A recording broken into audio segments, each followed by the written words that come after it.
কেন্দ্রীয় গাজার নুসিরাতে একটি জাতিসংঘ স্কুলে বৃহস্পতিবার ইসরায়েলি বিমান হামলায় অন্তত ২৭ জনের মৃত্যু হয়েছে। এই দাবি করেছে হামাস পরিচালিত সরকারি মিডিয়া অফিস। হামাস স্থায়ী যুদ্ধবিরতির দাবি করলেও আলোচনা চলাকালীন হামলা বন্ধ হবে না বলে জানিয়েছে ইসরায়েল। এদিকে গাজার খাদ্য নিরাপত্তাহীনতা ভবিষ্যতে আরও খারাপ পরিস্থিতির দিকে যাবে বলে সতর্ক করেছে জাতিসংঘের খাদ্য সংস্থাগুলো।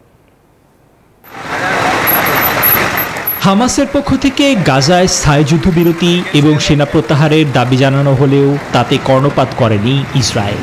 দেশটির যুদ্ধবাজ প্রধানমন্ত্রী বেনিয়ামিন নেতানিয়াহু জানান, যুদ্ধবিরতির আলোচনা চলাকালীন হামলা বন্ধ হবে না। এরপরেই গাজার কেন্দ্রে সামরিক অভিযান আরও জোরদার করা হয়। আর বৃহস্পতিবার নুসিরাতে একটি জাতিসংঘ স্কুলে তাদের বিমান হামলায় হতাহত হলেন আরও কয়েকজন ফিলিস্তিনি।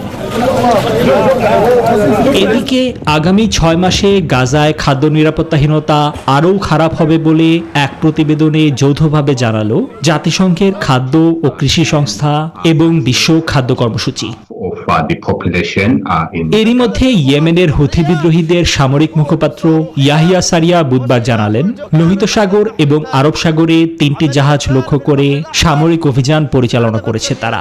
আর ইসরায়েলের উত্তরে এক গ্রামে লেবাননের গোষ্ঠী হিজবুল্লাহর ড্রোন হামলায় হতাহত হয়েছেন অন্তত ৭ জন। নিবির আমিন, নিউজ 24।